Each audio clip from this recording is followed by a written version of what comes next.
All right, let's talk about studying. We're going to go over a system that will completely change the game for you, a way to get way better results in way less time. Seriously, it's like finding a cheat code for your own brain. Ready to level up? Let's get into it. Does this look familiar? I mean, you put in the hours, right?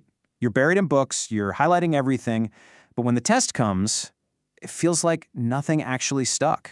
It is so frustrating, and it's a cycle that we are going to break right now. So what if you could approach this whole studying thing strategically, more effectively, and with a whole lot less stress? Look, this isn't about studying harder, it's about studying smarter. We're going to show you how to trade that mountain of textbooks for total confidence when you walk into that exam. So here's the game plan. We're going to cover this in 4 key steps. First, destroying procrastination. Second, hacking your reading speed. Third, building diagrams that actually work. And finally, studying smarter with a little help from AI. Okay, step 1. This is the foundation for everything else we're going to talk about. Because, let's be real, the best techniques in the world are useless if you can't focus.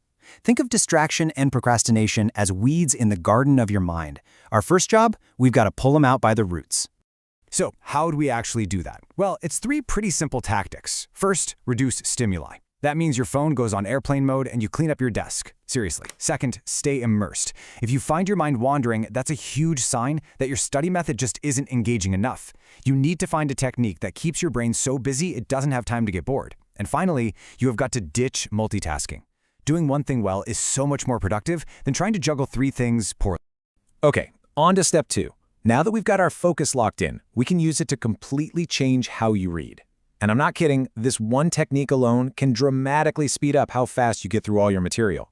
Think about it for a second. As you're reading this slide right now, there's probably a little voice inside your head reading each word out loud. Sound familiar? Well, that voice, that's the biggest thing slowing you down.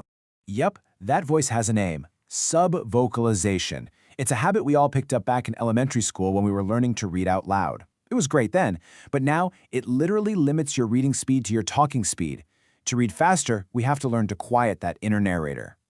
Now here's where it gets really interesting. Your eyes don't actually scan smoothly across a page. They jump from point to point in these super fast, jerky movements called saccades. And believe it or not, that's the key to this whole hack. So here's the big idea. Instead of letting your eyes stop on every single word, you train them to jump between the important ones. You can actually try this right now. Take your finger and run it smoothly under a line of text, just a little faster than you'd normally read. This forces your eyes to keep up and helps break the habit of stopping on filler words like the, and, or is. Your brain is an amazing machine. It'll fill in the gaps for you. This one trick reduces subvocalization and can boost your speed and comprehension almost instantly.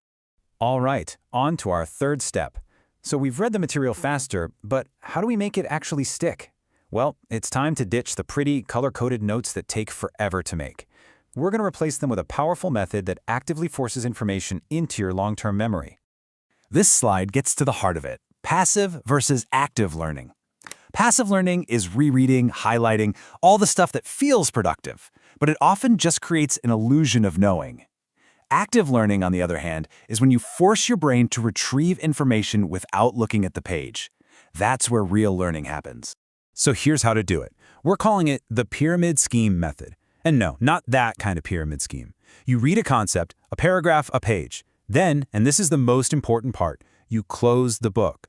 You explain the concept out loud, to yourself, like you're teaching it to someone. Then, and only then, do you draw a diagram of what you just explained, entirely from memory. See the difference? You're diagramming your understanding, not just copying the book. Let's move on to our final step, which is all about leverage. You have access to these incredibly powerful tools that can accelerate this whole process. Using AI the right way is like having a personal tutor on call 24/7. So here are a few ideas to get you started. You can paste a confusing paragraph into ChatGPT and just ask it, "Explain this to me like I'm 12." You can use Perplexity AI for focused research that gives you sources, saving you from reading a ton of dense articles. And then you can use tools like Quizlet or Anki to make digital flashcards and basically automate your active recall practice. So there you have it, your 4-step study hack. First, master your focus to kill procrastination. Second, accelerate your reading by silencing that inner voice. Third, diagram for recall to build real comprehension. And fourth, leverage AI tools to make the whole thing faster and easier. You know, following these steps isn't just about getting better grades. It's about getting your time back. It's about freedom, freedom from stress, from those endless hours stuck at a desk. So the real question is, with all that time you're about to save, what are you going to do with it?